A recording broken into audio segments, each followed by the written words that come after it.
Photosynthesis Part 3. Nature of light. There are two types of light, non-visible and visible light. Non-visible light consists of gamma rays, X-rays, ultraviolet rays and infrared rays, and visible light is in the form of sunlight.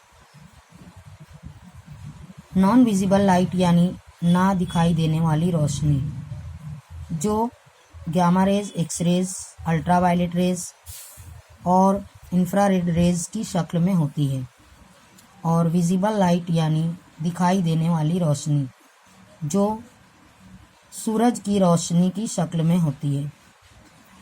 Light is the form of energy and it travel as stream of tiny particles called photons.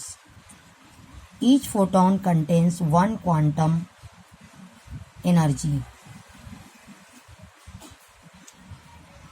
रोशनी तवानाई की एक शक्ल है जो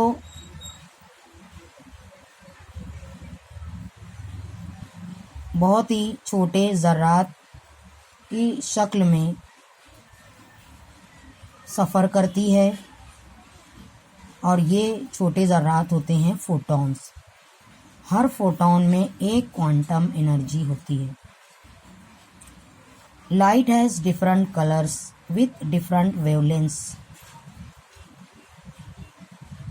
सूरज की रोशनी मुख्तलिफ रंगों में होती है और इनकी मुख्तलिफ वेवलेंथ्स होती हैं,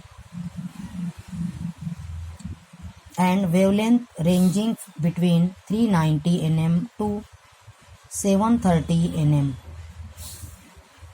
और इनकी वेवलेंथ 390 nm से लेकर 730 nm तक होती है. और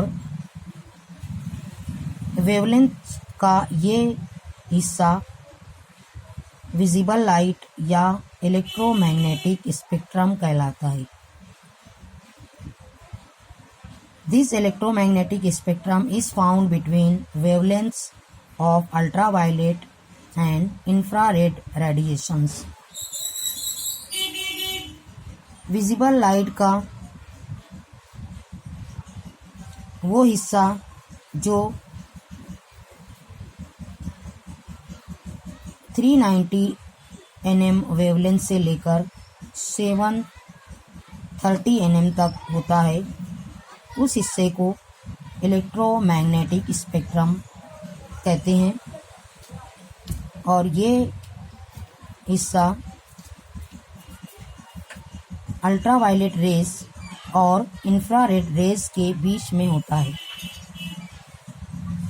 अल्ट्रावायलेट रेज की वेवलेंथ 390 से कम होती है और इंफ्रारेड रेज की वेवलेंथ 730 nm से ज़्यादा होती है, और इन दोनों के बीच विजिबल लाइट होती है. विजिबल लाइट के 7 कलर हैं, यानी VIBGYOR, that is violet, indigo, blue, green, orange, yellow और रेड, जिनमें वायलेट, इंडिगो और ब्लू कलर की लाइट की वेवलेंथ कम होती है, यानी 400 nm से लेकर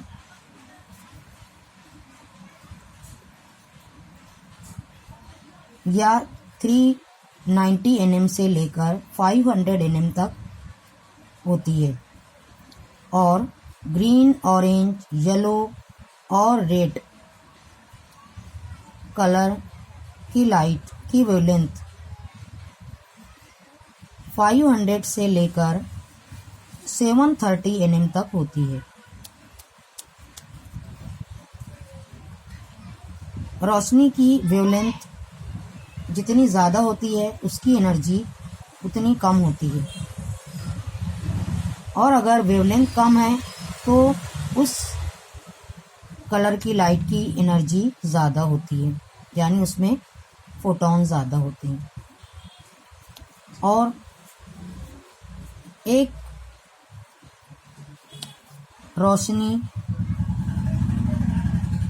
वेव की शक्ल में होती है, यानी लहर की शक्ल में होती है। इस लहर में बहुत सारे उभार और गड्ढे होते हैं। इसके उभार क्रेस्ट कहलाते हैं और गड्ढे ट्रफ कहलाते हैं। क्रेस्ट जितने चौड़े होंगे उसकी वेवलेंथ उतनी ज़्यादा होगी, और क्रेस्ट जितने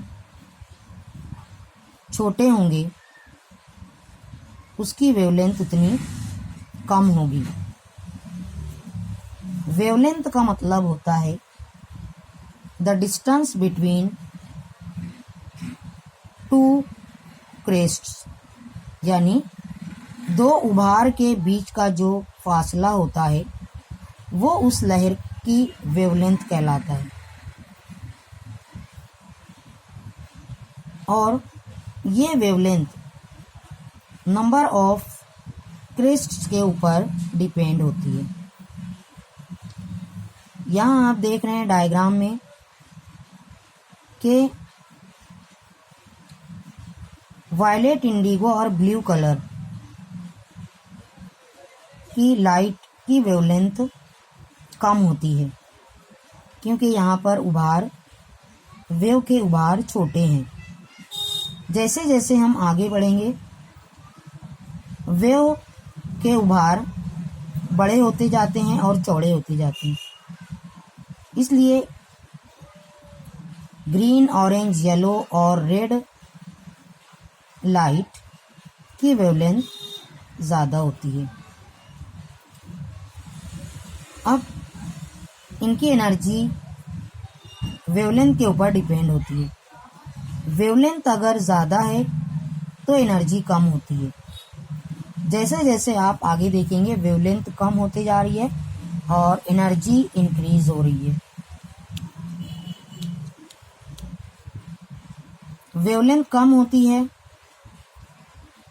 लाइट की तो उसमें रेट ऑफ फोटोसिंथेसिस ज़्यादा होता है, क्योंकि उस लाइट में नंबर ऑफ फोटॉन्स ज़्यादा होते हैं। पौधा जितने फोटॉन्स एब्सॉर्ब करेगा लाइट के, उसका रेट ऑफ फोटोसिंथेसिस उतना ज़्यादा होगा।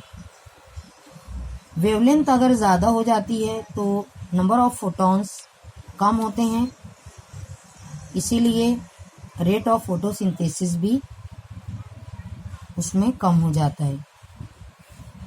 यानी rate of photosynthesis violet, indigo और ब्लू कलर में ज़्यादा होता है बनिस्बत ग्रीन, ऑरेंज, येलो और रेड कलर में।